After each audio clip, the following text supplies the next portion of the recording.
अस्सलाम वालेकुम नाजरीन, मैं हूं बिलाल ज़फ़र। आप देख रहे हैं हमारा कनाडा। अभी मैंने हाल ही में एक वीडियो बनाई जिसमें मैंने पाकिस्तान और कनाडा का कंपैरिजन ड्रॉ किया। दोनों के लाइफस्टाइल और प्रोज एंड कॉन्स का कंपैरिजन ड्रॉ किया और बहुत से लोगों को वो वीडियो बहुत पसंद भी आई। लेकिन कुछ कमेंट्स मुझे ऐसे भी उसमें मिले कि ये वीडियो आप इसलिए बना रहे हैं क्योंकि अब आप कनाडा मूव कर चुके हैं और आप अपने आप को दिलासा देने की कोशिश कर रहे हैं कि कनाडा मूव करके आपने सही कदम उठाया। यानी आप खुद को ये रीअश्योर करने की कोशिश कर रहे हैं कि आपने कोई गलती नहीं की। इस बारे में मैं आपके साथ अपना इजहार ख्याल करना चाहूँगा एक और वीडियो की रोशनी में, जो कि एक बहुत पॉपुलर यूट्यूबर की तरफ से है, जुनैद अकरम, जिनको गंजी स्वैग भी कहते ये वाली पॉलिसीज है। एनएचएस आपको मिल जाता है, आपको मेडिकल मिल जाता है, आपके बच्चे फ्री में पढ़ लेते हैं, ये वाले आपको होते हैं। और खास तौर पे मैं बच्चों को यही कहूंगा, लैंड ऑफ अपॉर्चुनिटी बिल्कुल अमेरिका है। अगर आप 19-20 साल की उम्र में, 21 साल की उम्र में किसी तरह अगेन उन्होंने एक वीडियो बनाई मूविंग आउट ऑफ पाकिस्तान के बारे में, और उन्होंने उस वीडियो में ये खुलासा किया कि जो लोग पाकिस्तान से बाहर मूव आउट करते हैं उनके लिए जो ऑप्शंस होती हैं उनमें दो तरह की ऑप्शंस है। एक ये है कि पहले पेन ले लिया और लॉन्ग टर्म गेन है, और दूसरी ऑप्शन ये है कि पहले गेन कर लिया और लॉन्ग टर्म पेन है।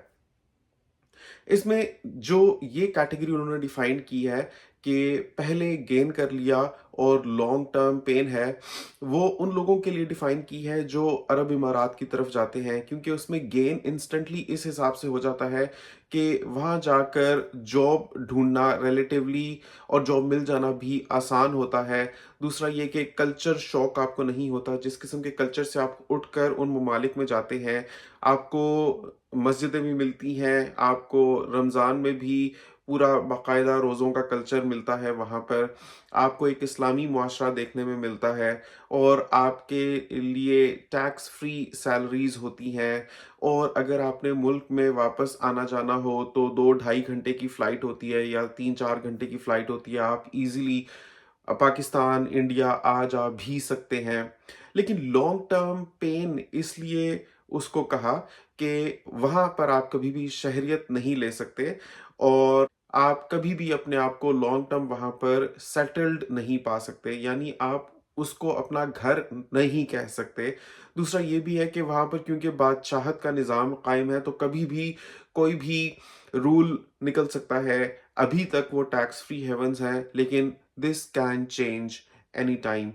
जैसा कि अभी भी देखने में आ रहा है कि पहले वहाँ पर बहुत अच्छी सैलरीज होती थी, लेकिन अब सैलरीज पहले की निस्बत कम होती जा रही हैं, और टैक्सेस बज़ाहिर नहीं है, लेकिन चीज़ों की कॉस्ट इतनी ज़्यादा हो गई है, कॉस्ट ऑफ लिविंग इतनी ज़्यादा हो गई है कि फैमिली वाले बंदे के लिए तो दरकिनार, जो अकेला बंदा भी वहाँ पर गया हुआ है, जो बेड स्पेसेस में रह रहा है, उसके लिए भी सेविंग करना मुश्किल होती जा रही है। उसके बरक्स जुनैद अकरम ने लॉन्ग टर्म गेन और शॉर्ट टर्म पेन इस कैटेगरी को कहा, जो लोग यूरोप मूव करते हैं या north America, America, Canada, Australia move करते हैं, उसमें लॉन्ग टर्म गेन इसलिए है कि वहां पर या यहाँ पर जहां मैं आ गया हूं, आपको शहरियत मिल जाती है। You can call this place your home, क्योंकि आपको शहरियत मिल जाती है। आप यहाँ पर घर खरीद सकते हैं, आप यहाँ पर जॉब कर सकते हैं, बिजनेस कर सकते हैं। अगर आप जॉब से ले ऑफ हो जाते हैं तो आपको अपने वतन वापस जाने की कोई टेंशन नहीं होती। आप यहीं पर रहकर बिना वीज़ा एक्सटेंशन की झंझट में पड़े आप दूसरी जॉब ढूंढ सकते हैं, या आप कोई बिजनेस स्टार्ट कर सकते हैं, या आप एम्प्लॉयमेंट इंश्योरेंस क्लेम कर सकते हैं, या आप बेनिफिट्स क्लेम कर सकते हैं, और यहीं पर आपको मज़ीद पढ़ने मिल सकता है, आपको अच्छी से अच्छी जॉब मिल सकती है। मतलब कि जब एक मुल्क आपका हो गया तो हो गया। आपको जब सिटीजनशिप मिल गई, सिटीजनशिप तो खैर एक नेक्स्ट स्टेप है, आपको परमानेंट रेजिडेंस ही मिल गई, तो आपको यहाँ से फिर कोई निकालने वाला नहीं होता। लेकिन शॉर्ट टर्म पेन क्यों है ये कैटेगरी? शॉर्ट टर्म पेन इसलिए उन्होंने इसको कहा है कि यहाँ पर जब आप आते हैं तो शुरू में आपको एक तो इंग्लिश बोलनी पड़ती है।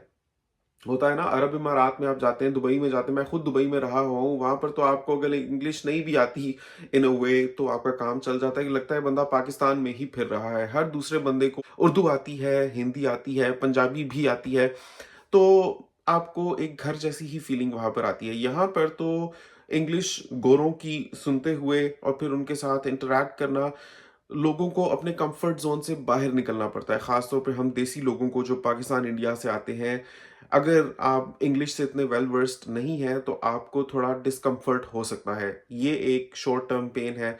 दूसरा ये कि आपको जॉब ढूँढने में थोड़ी मुश्किल हो सकती है, क्योंकि जो जॉब सर्च स्किल्स हैं, जिनके तहत आपको यहाँ पर जॉब मिलती है, जिनका मुझे अच्छा खासा अब पता चल गया है जब मैं कनाडा में आया हूँ और शुरू में 1-2 महीने मुझे जॉब नहीं मिली, फिर मैंने क्या तब्दीली की अपनी जॉब सर्च स्ट्रैटेजी में, क्या रद्द-बदल किया अपनी जॉब सर्च स्किल्स में, कैसे मुझे धड़ाधड़ माशाल्लाह उसके बाद जॉब्स मिली, कोई 5-6 जॉब्स मिली, जिनमें से 2 मैंने की। तो वो चीज़ें मुझे यहाँ पर आकर ही पता चली हैं, which has very much to do with आपकी English speaking skills and the way आप अपने आप को प्रेज़ेंट करते हैं एम्प्लॉयर के सामने या प्रोस्पेक्टिव हायरिंग टीम के सामने। और उसके अलावा डेफ़िनिटली एक कनाडा स्टाइल सीवी आपकी होनी चाहिए, जो अगर आप मुझसे बनवाना चाहते हैं तो मेरा कॉन्टैक्ट नंबर नीचे व्हाट्सएप का गिवन है डिस्क्रिप्शन में, आप मुझसे कॉन्टैक्ट कर सकते हैं इस सिलसिले में। तो ये चीज़ें आपको आनी चाहिए, ये लोगों को नहीं आती होती हैं, वो जॉब सर्च करते हैं, उनको जल्दी-जल्दी जॉब नहीं मिलती और उनका धड़ाधड़ डॉलर्स में खर्चा हो रहा होता है, तो ये एक शॉर्ट टर्म पेन है। तीसरा शॉर्ट टर्म पेन ये है कि एक कल्चर शॉक उनको मिलता है कि आप जिस इस्लामी मुआशरे से आते हैं, जैसे मुझे भी एक कल्चर शॉक था, मैंने बहुत सी वीडियोज़ में भी उसको एक्सप्रेस किया, जो मुझे सच में एक डिप्रेशन शुरू में हिट हुआ था कि जब मैं पाकिस्तान से कनाडा आया था, मैं माशाल्लाह 5 वक़्त अगर मैनेज कर सकता हूँ, तो मस्जिद जाकर नमाज़ पढ़ने वाला आदमी हूँ। मतलब पाकिस्तान में मेरी ये रूटीन कई सालों से रही है। यहाँ पर मुझे मस्जिद तक जाना मेरे लिए पॉसिबल नहीं होता था, क्योंकि ऑब्वियसली मेरे पास खुद की कन्वेंस भी नहीं थी और पब्लिक ट्रांसपोर्ट पे आप 5 वक़्त नमाज़ पढ़ने नहीं जा सकते। एंड वैसे भी मैं वर्क फ्रॉम होम कर रहा था, तो मेरे ठीक-ठाक घंटे तो उसी में बीत जाते थे। तो मेरे लिए ये एक शौक था, क्योंकि मैं यूज्ड टू था मस्जिद जाकर नमाज़ पढ़ने के लिए, तो यहाँ पर मस्जिद थी लेकिन डिस्टेंट थी, तो नहीं जा पाता था मैं, तो that came as a culture shock. Secondly यहाँ पर उतनी ज़्यादा मसाजिद नहीं है। मेरे एरिया में 3 मसाजिद हैं, 10 किलोमीटर्स के रेडियस में, शायद मज़ीद भी होंगी, मैंने कभी ज़्यादा एक्सप्लोर नहीं किया, लेकिन हैं। तो ये एक कल्चर शॉक था मेरे लिए कि मैं वहाँ जा नहीं पाता था। दूसरा कल्चर शॉक ऑब्वियसली कि आपको जिस किस्म की ड्रेसिंग यहाँ पर मिलती है, वैसे मैं समझता हूँ कि रहते हुए कनाडा में we are still blessed in a way कि ठीक-ठाक सर्दी पड़ती है, तो सबको चारों ना चार यहाँ पर अपने आप को फुली कवर्ड रखना ही पड़ता है। एज़ कम्पेयर टू इट, जब समर्स आते हैं कनाडा में, तो ऑब्वियसली उसी तरह के सीन्स देखने मिलते हैं, जैसे फ्रांस, स्वीडन, जर्मनी वगैरह में आपको समझ ही सकते हैं कि जिस तरह की ड्रेसिंग होती है लोगों की, तो यहाँ पर भी उस तरह की ड्रेसिंग हो सकती है। वैसे बहुत ज़्यादा देखने में नहीं मिली, लेकिन कभी-कभार वो तो मुझे दुबई में भी देखने मिल गई थी। उसके लिए खाली कनाडा को आप नहीं कह सकते कि यहाँ पर लोग उस तरह से ड्रेस अप होते हैं। फिर एक कल्चर शॉक ये होता है यहाँ पर कि हलाल मीट मिल जाता है, डेफ़िनेटली हलाल रेस्टोरेंट्स भी बहुत ज़्यादा हैं, लेकिन उतने ज़्यादा नहीं हैं जितने आपको अरब इमारात में मिल जाते हैं, कि आपको टेंशन ही नहीं है। आप जहाँ जाएँगे, आपको ये नहीं देखना कि हलाल है कि क्या है, आपने बस देखना है कि आपको कौन-सा खाना अपील कर रहा है आपकी एपेटाइट को, और आप जाकर उसको एन्जॉय कर सकते हैं। यहाँ पर आपको देखना पड़ता है कि इवन अगर आप इंडियन रेस्टोरेंट में जा रहे हैं, वहाँ पर गोट करी है, तो आपको उनसे पूछना पड़ता है कि ये जो गोट है, ये झटका मीट है या ये हलाल है? तो क्योंकि वो तो हिंदूज़ हैं या सिख्स हैं, उन्होंने अपने हिसाब से उसको काटा हो सकता है। आपको हलाल गोश्त चाहिए, उसके लिए आपको पाकिस्तानी रेस्टोरेंट्स या आउटलेट्स चाहिए। ख़ैर वो बहुत सारे मिल जाते हैं, लेकिन आपको फिर भी एक आम ग्रोसरी करते हुए भी हर चीज़ के आपको इंग्रीडिएंट्स पढ़ने पड़ते हैं, तो थोड़ा-सा आपको अपने कम्फर्ट ज़ोन से बाहर निकलना पड़ता है। तो एक शॉर्ट टर्म पेन डेफ़िनिटली है, लेकिन इंसान में बहुत फ्लेक्सिबिलिटी है, अडैप्टेबिलिटी की सलाहियत है, और आप जब एक जगह पर रहते हैं, तो शुरू में थोड़ी दिक्कत होती थी बार-बार इंग्रीडिएंट्स पढ़ना, लेकिन अब मैं देखता हूँ और एक आदत सी बन गई है, तो उतना ज़्यादा डिस्कम्फर्ट नहीं होता। लेकिन लॉन्ग टर्म गेन इस हिसाब से है कि आपको यहाँ की सिटीज़नशिप मिल जाती है, उसके बाद आप इवन अगर पाकिस्तान भी मूव हो जाते हैं, तो ये खाली मेरे मुंह की बात नहीं है, हकीकत है ये कि पीपल सी यू, जैसे आप एक पेडेस्टल पर हैं कि आपके पास अमेरिकन नेशनैलिटी है या कैनेडियन नेशनैलिटी है या ब्रिटिश नेशनैलिटी है या ऑस्ट्रेलियन है, तो आपके पास हमेशा एक ऑप्शन रहती है कि अगर आप बहुत तंग आ रहे हैं अपने मुल्क के हालात से, बहुत सी वजहों से जो कि मुमकिन है, जैसे मैंने अपनी प्रीवियस वीडियो में भी उसका तज़किरा किया था, पाकिस्तान एक बेहतर तर्ज ज़िंदगी फराहम करता है। चंद लोग हैं जो पाकिस्तान में ऐश कर रहे हैं, या तो मिलियन सब्सक्राइबर्स वाले यूट्यूबर्स, या वो जिनके अच्छे अच्छे बिजनेस चले हुए हैं, गिनती के कोई समझ ले 10% या 8% लोग होंगे, या वो जिनको बाहर से पैसा आ रहा है, अगेन बाहर के मुल्क इन्वॉल्व हैं। वो लोग जो पाकिस्तान में नौकरी पेशा हैं, जो पाकिस्तान में रोज़ सुबह उठते हैं, शाम को वापस आते हैं और घर में 60,000 70,000 रुपया लेकर आते हैं, हैंड्स टू माउथ रहने वाली बात है।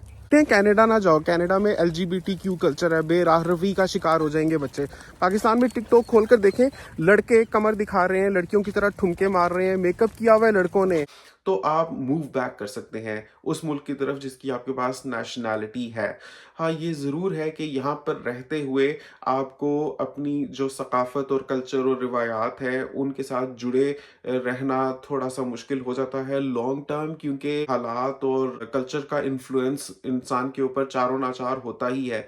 उसके लिए मेरी एक एडवाइस है जो मैं खुद भी फॉलो करता हूँ, और अगर आप लोग भी यहाँ पर कभी आते हैं और लॉन्ग टर्म यहाँ पर रहने का सोचता है या आपका कोई सिलसिला बनता है, तो जो चीज़ आपके लिए डेफिनेटली डेफिनेटली काम करेगी, you will stay packed to your original cultural values as well as your religion. आपने ये करना है कि आपने नमाज पढ़नी है। अल्लाह ताला ने अगर 5 वक्त नमाज का हुक्म दिया है या उसको कायम करने का हुक्म दिया है, तो उसके पीछे बहुत बड़ी हिकमत है। एक ये है कि जब आप 5 वक्त नमाज पढ़ते हैं तो आपको याद दहानी रहती है कि आप एक मुसलमान हैं और आप कहाँ से आए हैं, आपकी क्या आइडियोलॉजी है, आउटलुक ऑन द वर्ल्ड है, और वो आपके ज़हन में हमेशा ताज़ा रहता है।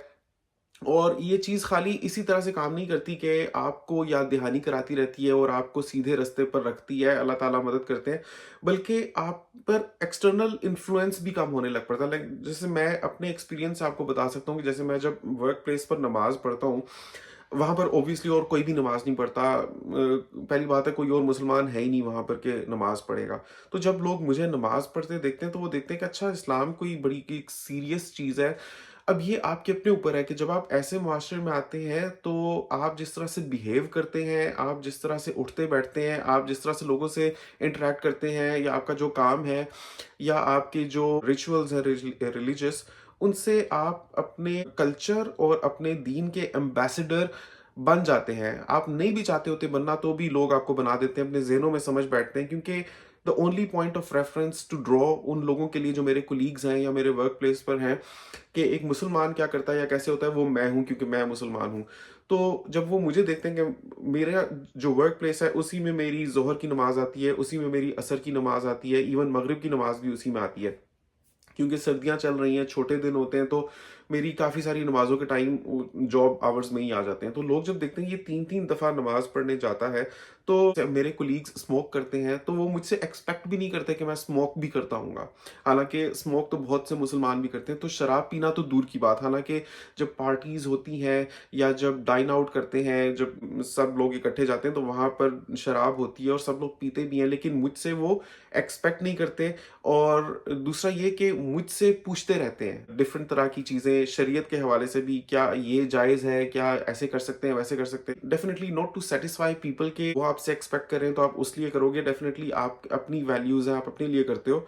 लेकिन जब आप नमाज पढ़ते हो ना, तो एक सर्टेन कोड ऑफ कंडक्ट आपको फॉलो करना ही होता है, अपनी पर्सनैलिटी मेंटेन करने के लिए भी, अपना इमेज मेंटेन करने के लिए भी सोशल सर्कल में। तो हर तरह से नमाज आपको पैक्ड रखती है अपने ओरिजिनल कल्चर के साथ, अपनी रिलीजियस वैल्यूज़ के साथ। तो ये एक नसीहत है मेरी कि आप और कुछ करें ना करें, नमाज कायम करें और खुशू खुजू के साथ पढ़ने की कोशिश करें इंशाल्लाह। तो आप खुद भी सीधे रास्ते पर रहेंगे और आपके बच्चे भी इंशाल्लाह अच्छे निकलेंगे, क्योंकि ये भी कमेंट मैं एक पढ़ता रहता हूँ कि अभी तो आप यहाँ पर आए हो, आपको हार्डली यहाँ पर आए हुए 10 महीने या 11 महीने अब होने आ रहे हैं।